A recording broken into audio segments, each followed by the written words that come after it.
welcome to the Thoughtful Travellers Book Club as we talk about Bewildered by Laura Waters with Laura Waters. It's very exciting for our first book club to actually have the author with us. So welcome, Laura. Thank you very much. Thanks for having me. You're so welcome. And for welcome back, honouring Justin. me with reading my book. Thank you. Oh, well, no. I mean, I know that I enjoyed it. Actually, I haven't asked Justin, but I'm pretty sure he also enjoyed it. In fact, yes, of course, I loved it.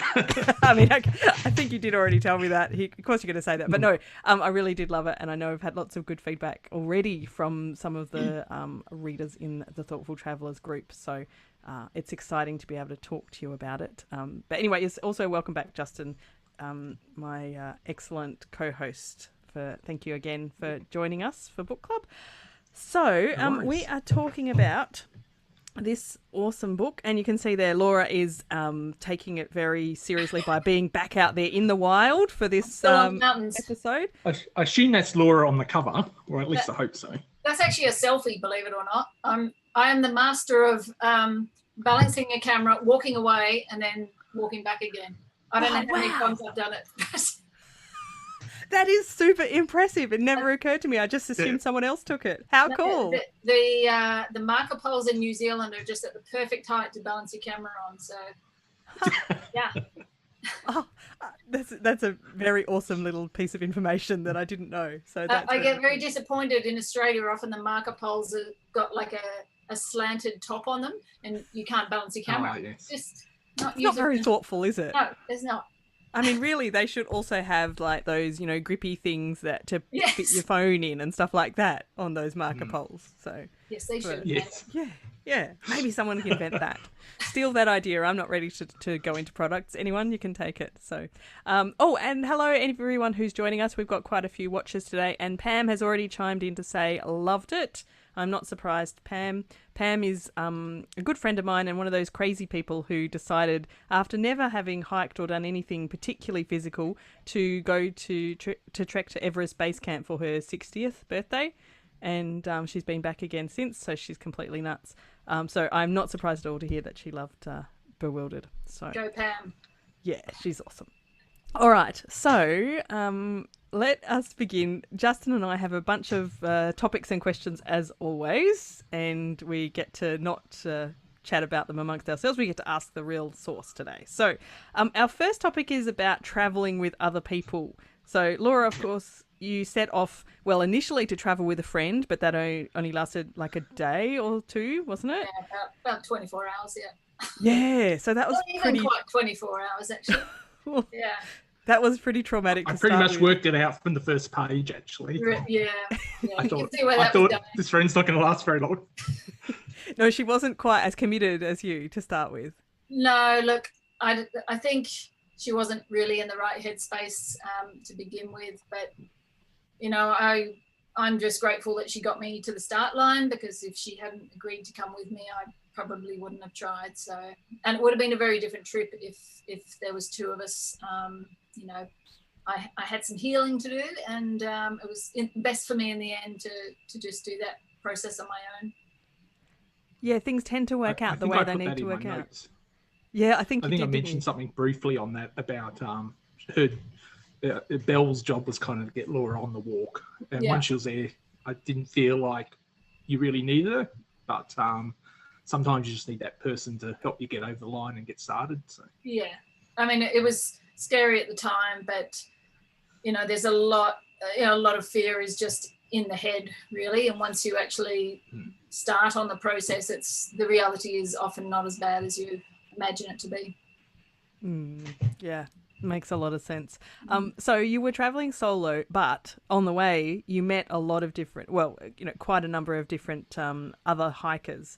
Yeah. And I suppose part of it is you've probably got a fair bit in common to start with. Otherwise you wouldn't be out there walking the length of New Zealand. It's not something that just anybody does.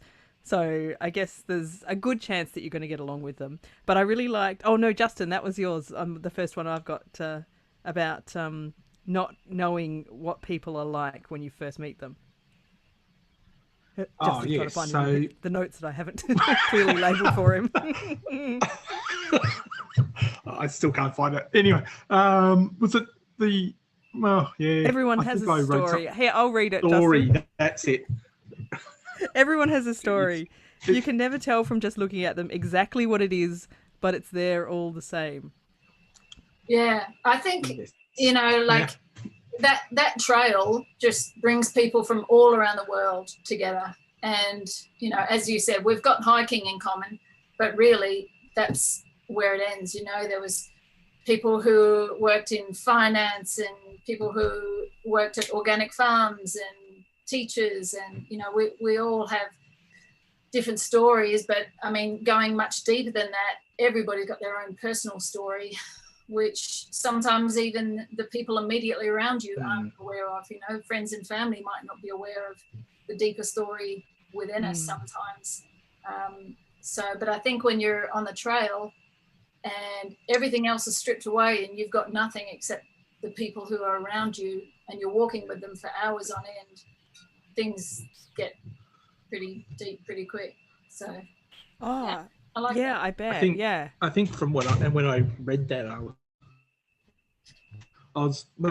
was thinking the trail, to commit to something that's going to take you several months, that's going to have to bring out a certain person or a certain situations in their life that they're either trying to, they don't like what they've got at home, or they're just out and adventuring, or something's going to bring them to that trail. Whereas if you meet someone in Bangkok somewhere, or, you know, somewhere on the more well-trodden tourist trail, and New Zealand's very popular, I just imagine that walk doesn't have millions of people on it every year. So well, it certainly you're going to meet some people with some interesting stories.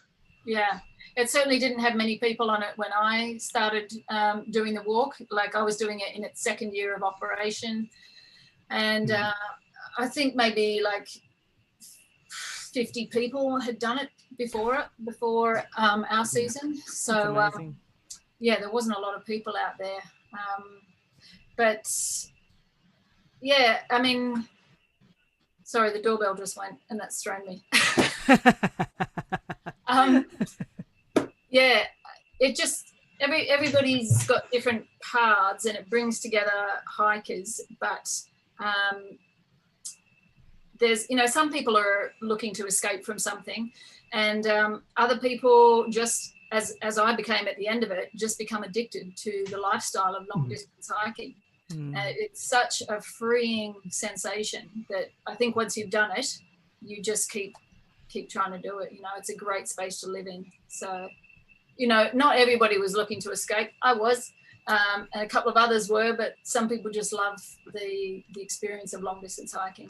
Yeah, it may not even be just an escape. It might be just they need to change they need that, some kind of an abrupt, you know, they're in a job, they don't want to keep working at a job. I'm going to go to New Zealand and hike this trail, and then when I get back, I'm going to sort out what job I want to do. And it's not anything over the top, but it's just a break. It's just a clear line that allows someone to draw a line on their life and say, I want to change all these things, but I'll go do this walk, and then when I get back, I'll deal with it. Absolutely. That's what it seems. Yeah. I mean, it does have that effect. I actually had a girlfriend who just went on her first multi-day hike on her own. I think it was only 3 days, but she came out of that with such clarity as well on some, you know, personal issues that she was dealing with.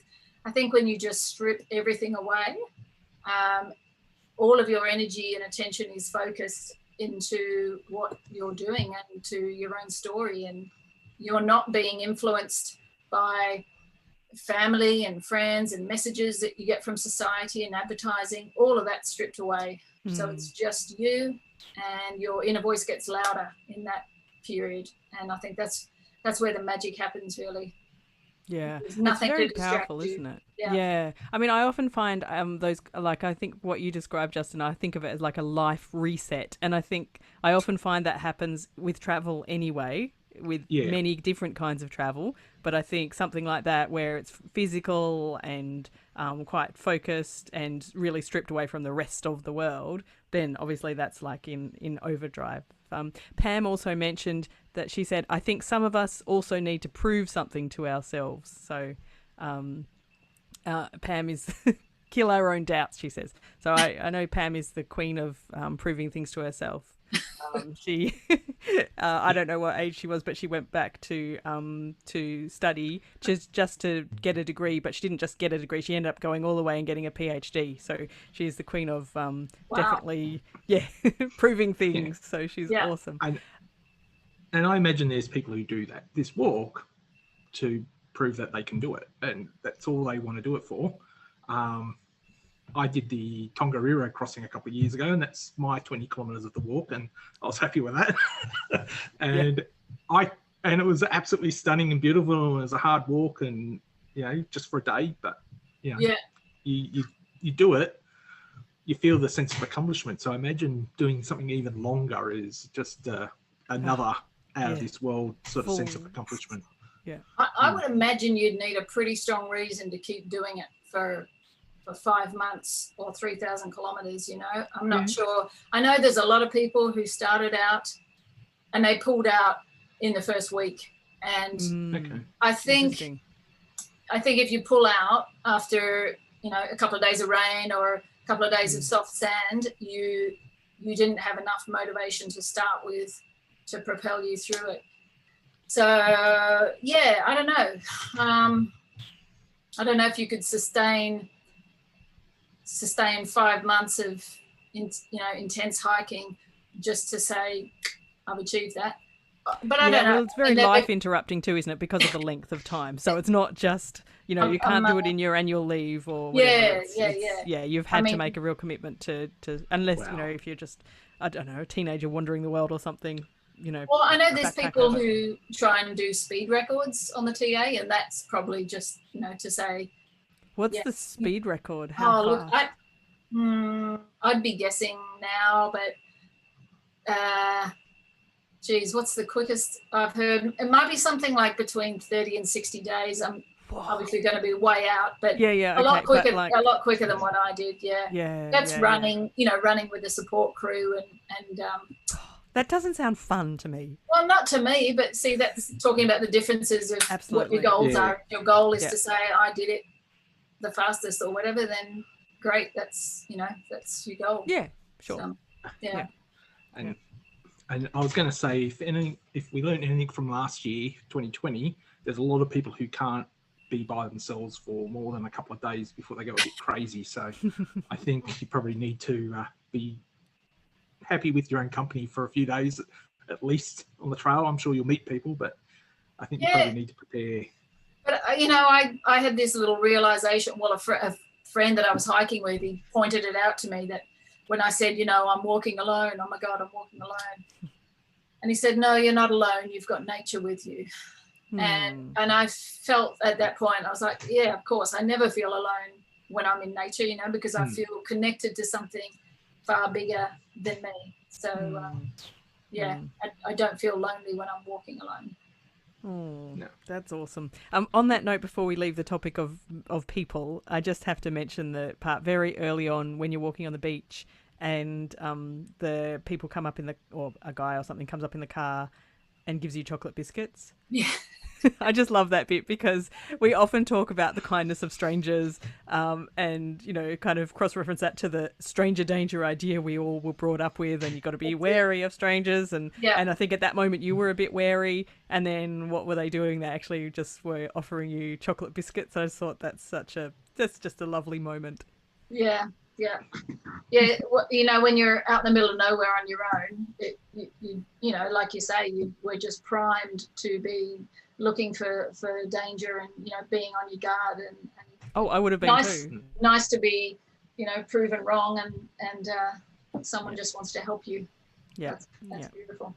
And it's so common, like in the stories that travelers tell me, is that they're in these situations and they think, oh, what's going on, and it just turns out. So nearly 99.9% of the time people are kind and lovely. So so that's good. Now, we've kind of touched on this already, but my next topic there is doing hard things. So fairly early on in the book you write this: I don't for one moment consider giving up, but it does cross my mind that I might have a miserable 5 months ahead of me. Yeah. What made you go on despite thinking it could be miserable?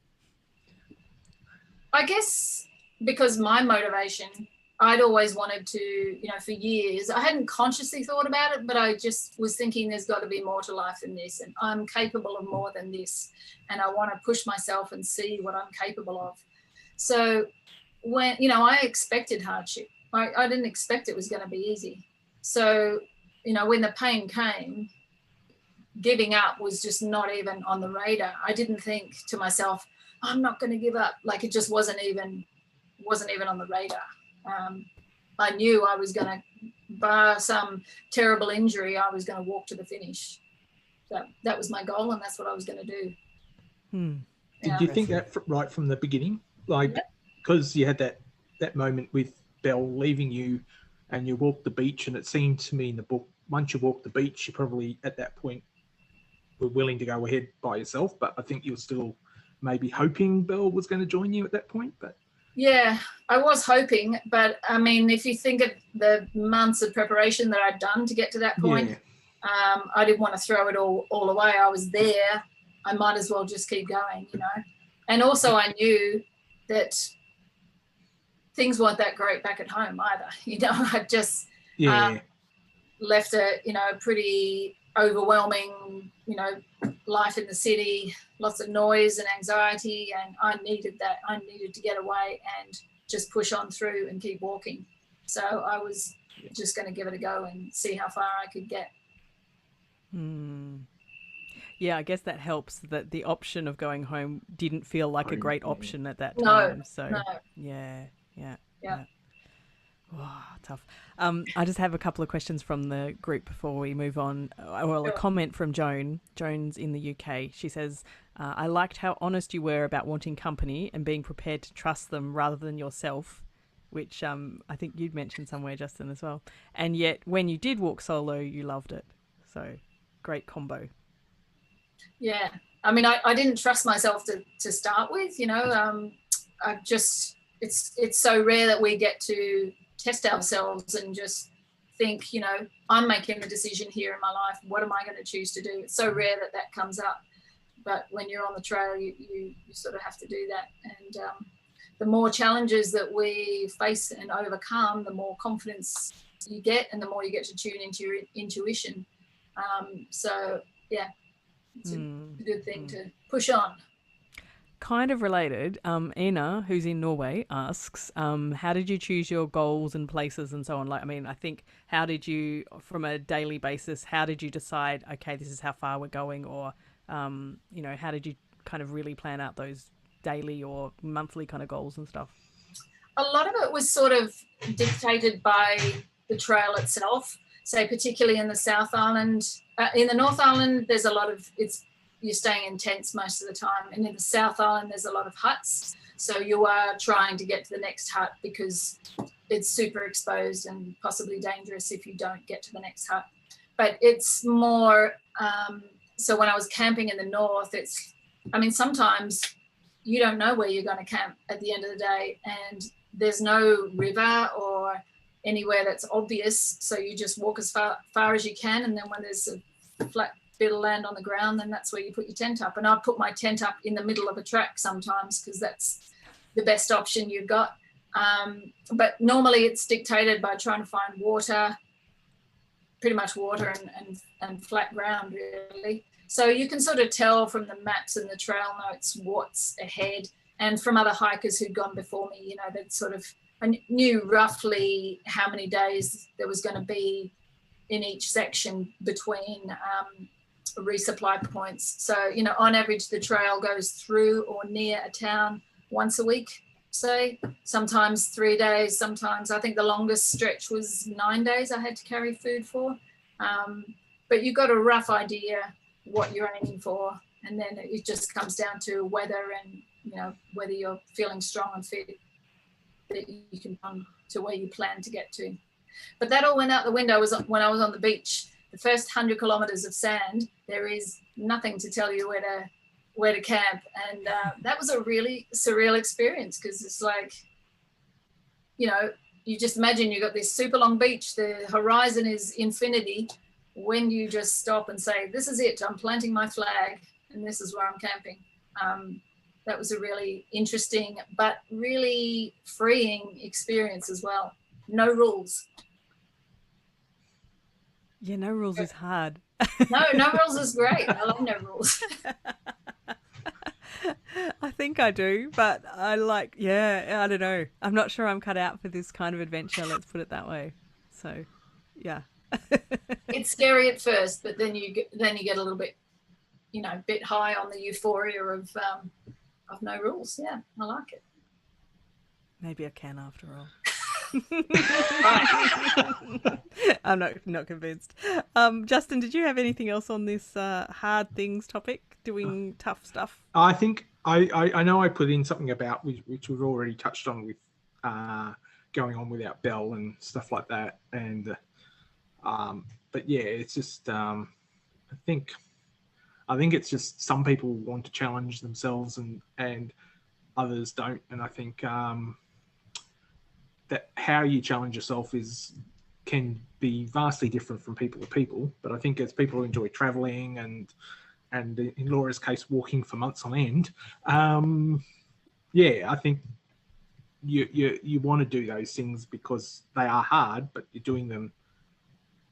There's obviously that sense of accomplishment or the sense of getting something out of it, which may be getting your head in a better space, because you've gone through some kind of mental health issues, so you're going to use it to get your head in a better space, and that's what you're getting out of it. That's your accomplishment by doing it.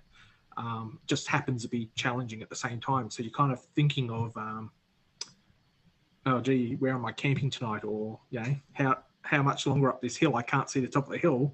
You're thinking of that rather than and being mindful of everything rather than Exactly.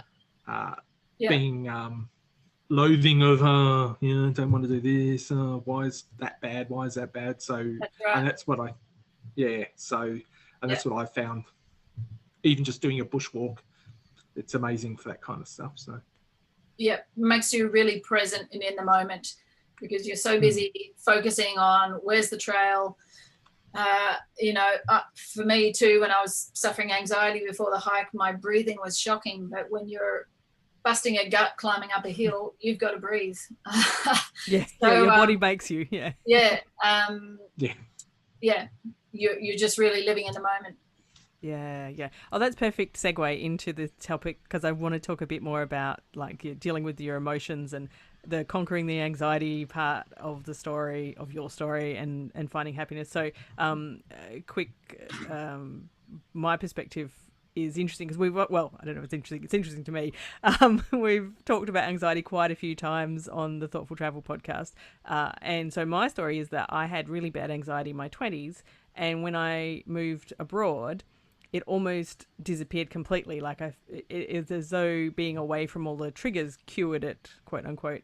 What really surprised me in your story, Laura, is that it kept coming back even while you were out there on the trail. I felt anxious for you through it, thinking, oh my God, she feels awful again, despite all of this, kind of experience and I don't know, quote unquote, breakthroughs along the way.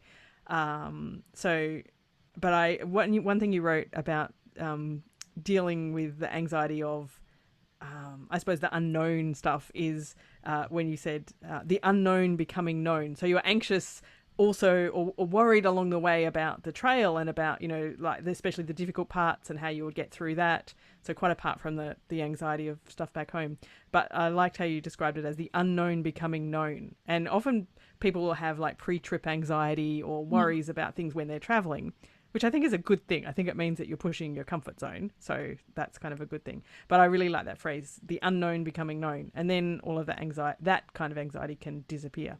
But sorry, that's a really rambling introduction to say, tell us some more about the anxiety and how that was dealt with by walking from end to end of New Zealand.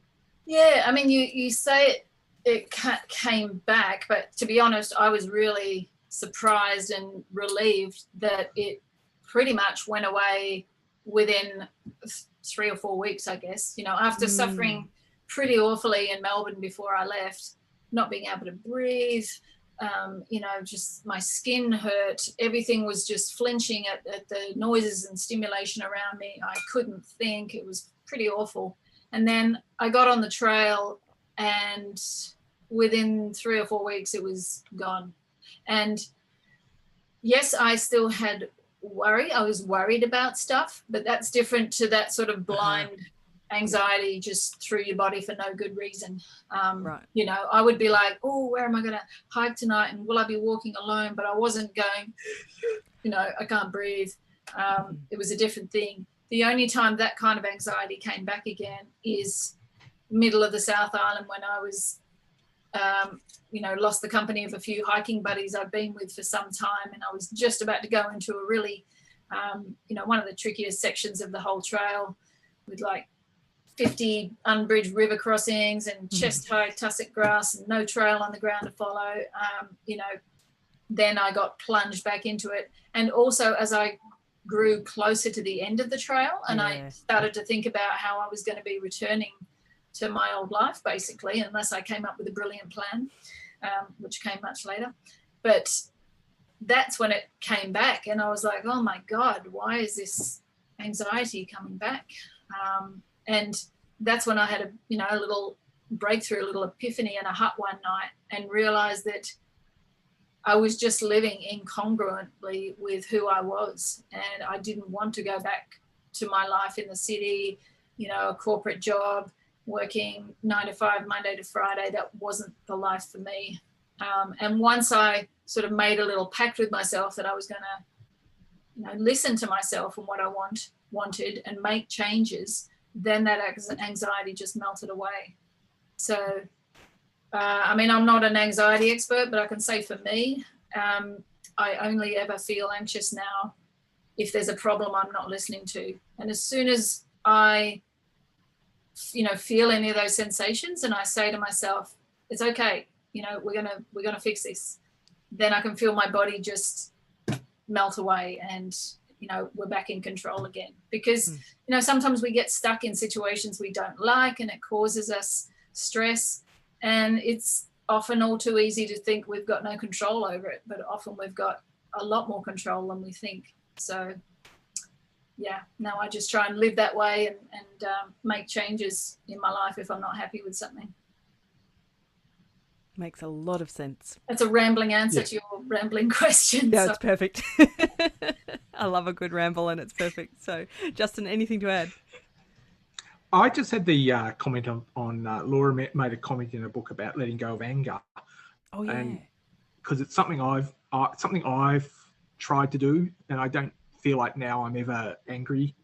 I just kind of like if someone does make me angry, I can just let it go because I've never found it ever has any benefit to being angry. I mean, you can get angry with someone and it usually just makes the situation even worse. So it's kind of like the whole anxiety thing. You've kind of got to not bury it, but you want to think about why am I angry and how can we stop this from happening again and things like that. So it was just this whole, I can never see anger ever being useful.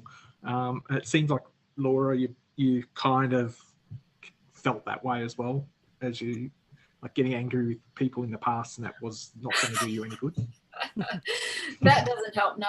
I think, you know, on the whole, yes, you don't want to be holding on to anger, but I mean, it maybe in small doses it can be useful, you know, can galvanize you to resolve yourself to do something or to make change in your life. Just brief moments though. It's not something you want to hang on to or live in that space. It's not helpful, and I don't think it's good for us. Even if you're not overtly angry, I feel like it sort of rots your insides a little bit. You know, it's not good for the body. You know, it's something I still work at. I think now, you know, I came off the trail 6 years ago, a total, you know, in a bliss ball. And when you're immersed back in life and you've got stresses again and you've got pressures, it's easy to get in that frustrated space again. I guess it just takes mindfulness to try and avoid it at least.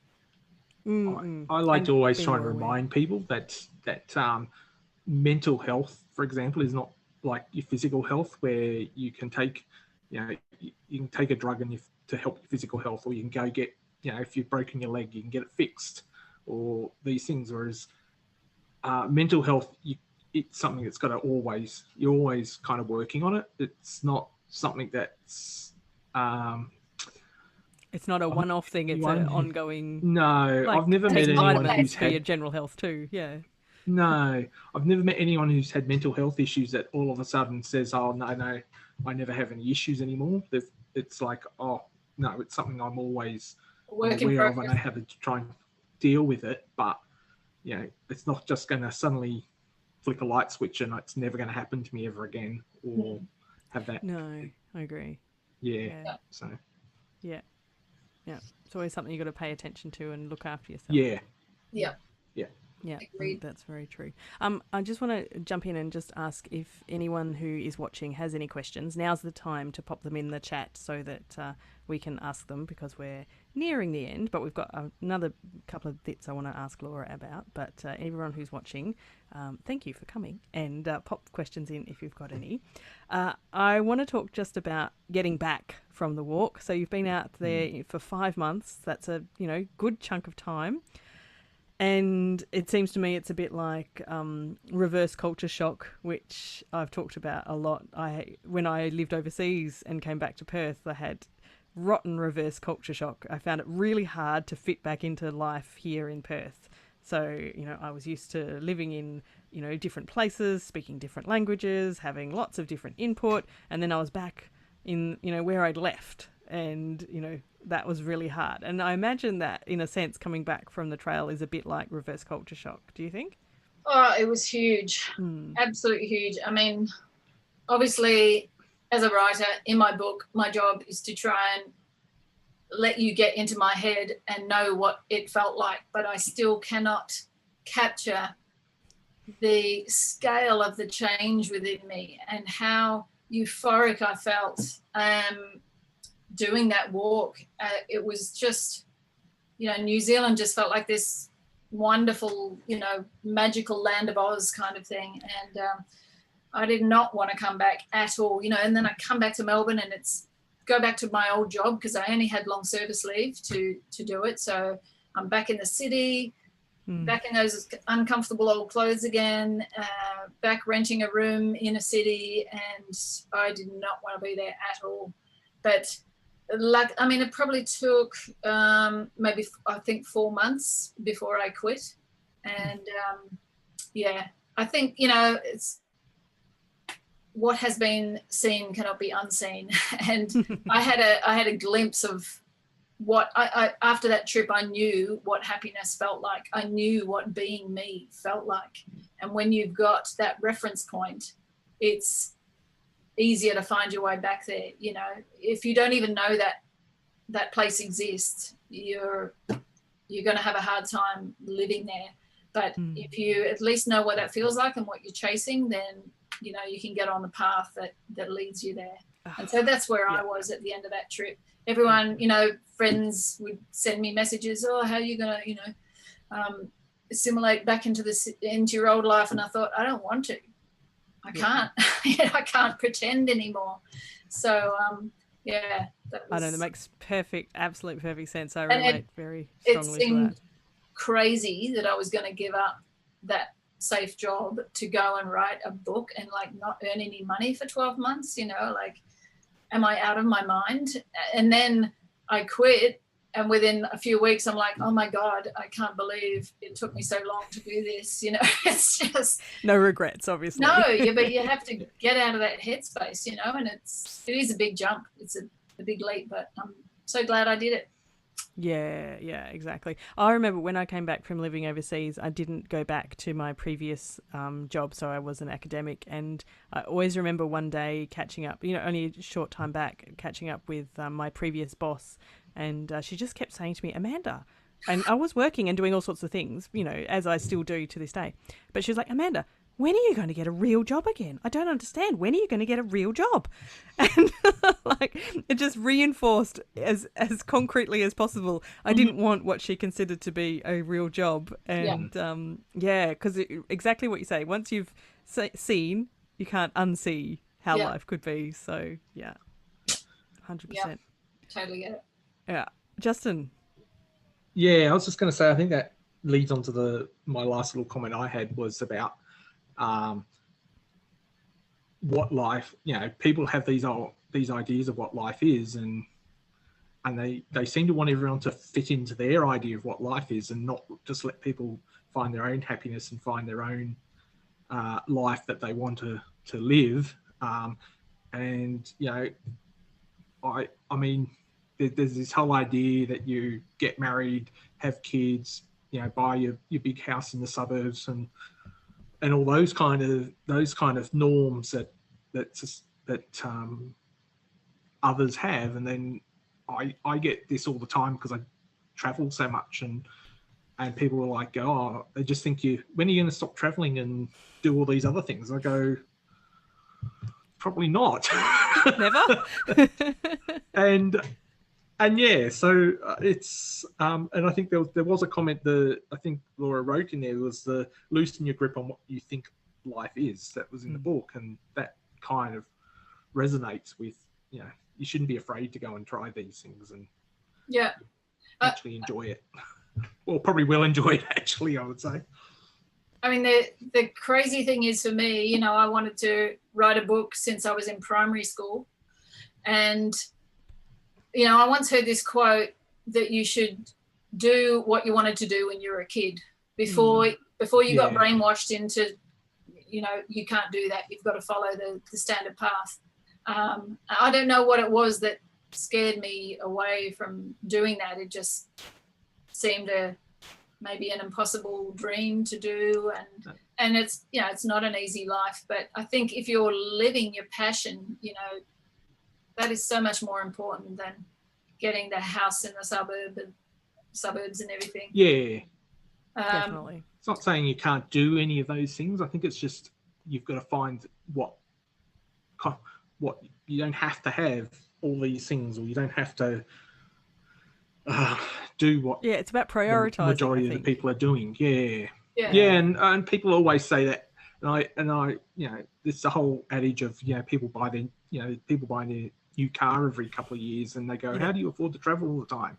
And you go, well, how do you afford to buy a car every 2 or 3 years? And I was just going to say, Justin, exactly that. On Instagram last year, my most, by far, my most, the post I posted with the biggest, stats and reach and stuff was a quote which I said was, I have a small house and an old car, but lots of passport stamps. And that's how we do it. I can live with the small house and the old car because I don't care. I would rather travel, and that's exactly the point. And I don't know. I've got a 9-to-5 job myself. I don't know if that's what I want to do for the rest of my life, but getting the balance in with the travel and doing things that you truly enjoy, it kind of all works at the moment. So, but there may you've done come a lots time of amazing when you go, travel, Justin. So obviously not the past 12 months, but usually. Well, yes, and there may come a time where I get to my life and I go, I don't want to do this 9-to-5 job anymore.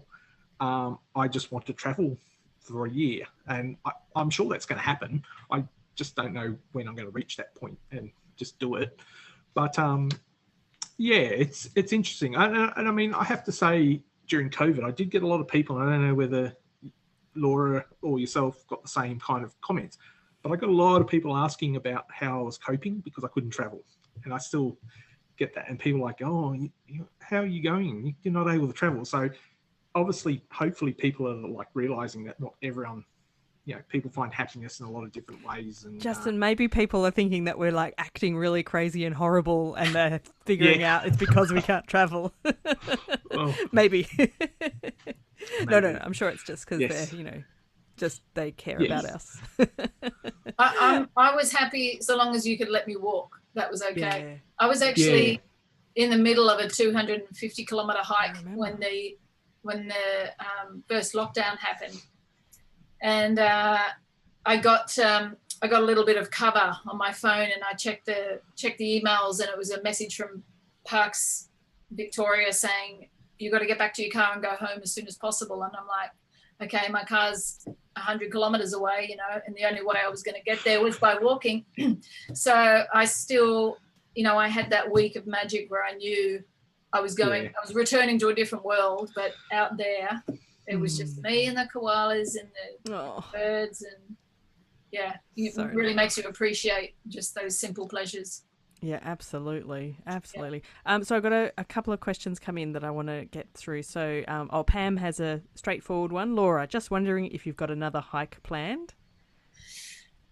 Well, look, you know, I've got all the maps and the guidebook to the GR11 across the Pyrenees in between Spain and France, but obviously that didn't happen Not this year. I've actually I've got to be in my bonnet about doing a long paddle, because I do like paddling as well. Nice. But I do need to find a buddy for that. I actually do, because just for safety on water, you need to have a friend. So I shouldn't give you ideas, but I know people paddle from, and there's a whole lot of islands, and they camp on them. I shouldn't give you ideas, though. Yeah, where is this place you speak of?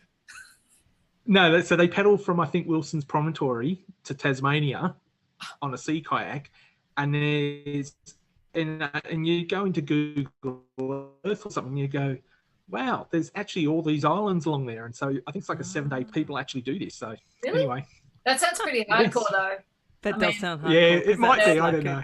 Yeah, crossing there sounds a bit. I met someone who'd done it, so yeah. So, well, but they'd done a lot of things. So. Oh wow. Yeah. Well, there you go. Some more ideas. Now, Jen asks, Jen says, I was so impressed by your change in mindset and how you decided to throw away your old life.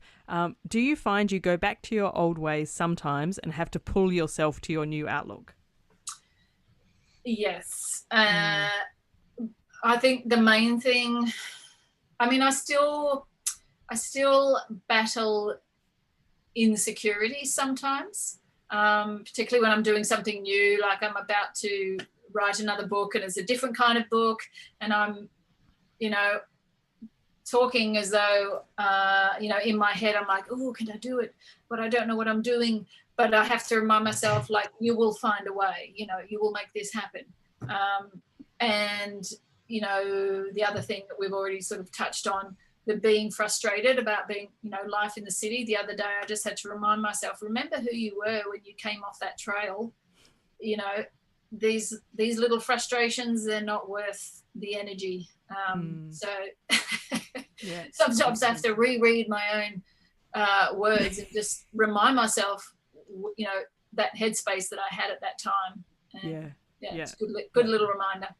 Yeah. Well, fabulous that you have like a Bible of it so you can, you know, remember. That's very handy. Now, Steve says, very nicely, he says, thanks for your courage in doing what you do, being here now and sharing. And he's got a bunch of questions, but I'm just going to summarize a couple. So he basically says, imagine you're about to board a plane back to start the trail again tomorrow. So imagine no COVID, etc.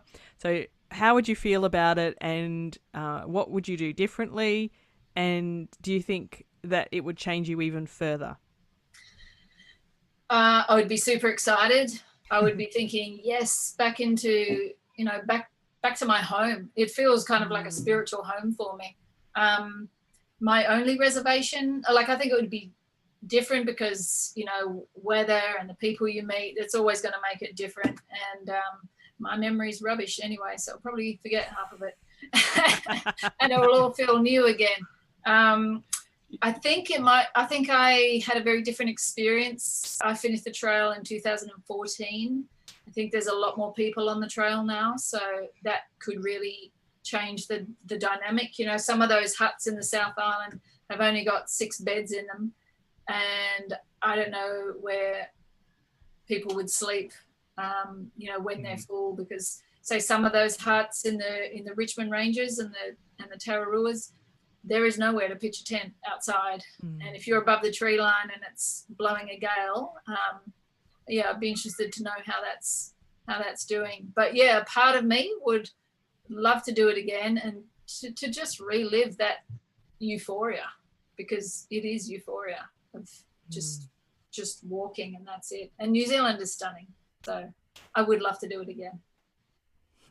But there's always another trail somewhere, so I do agree. I'm hoping I've got a million trips to New Zealand planned. Fingers crossed I'll open a board sometime later this year. Yeah, that's the plan anyway.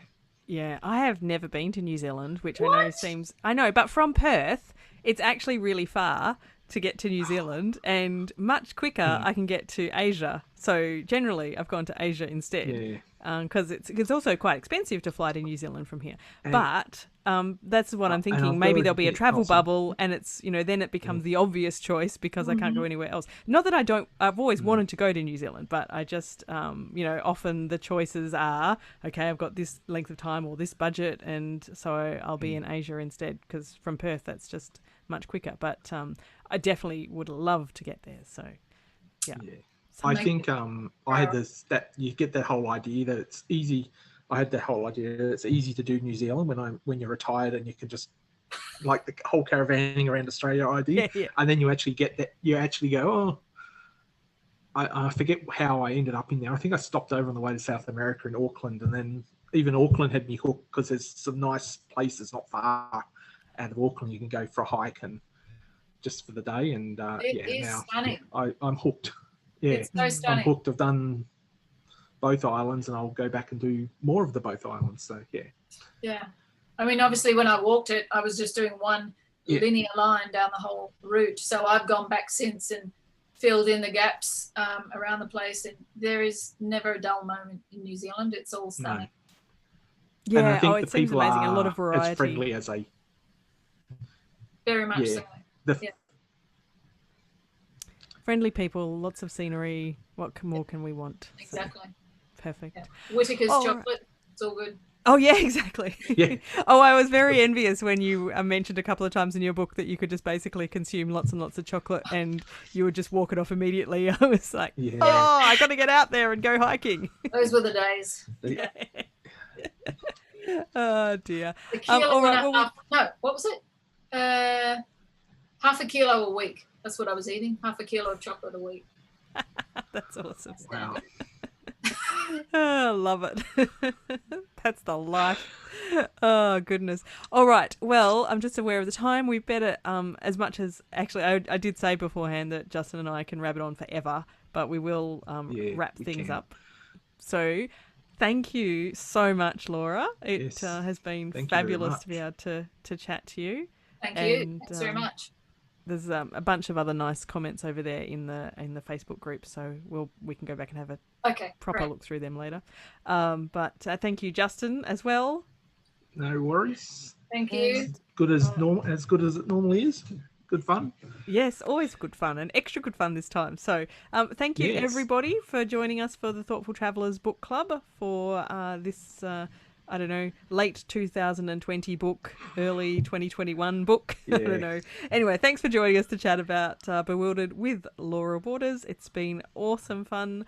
And I will be announcing the next book very soon. I was telling Justin beforehand that I've got a short list. I just can't decide. So anyway, we'll be on to that soon, and we'll probably talk about that in March 2021. So thank you, Laura. Thank you, Justin. Thanks very much. No worries. Thank you very much. All right. Bye.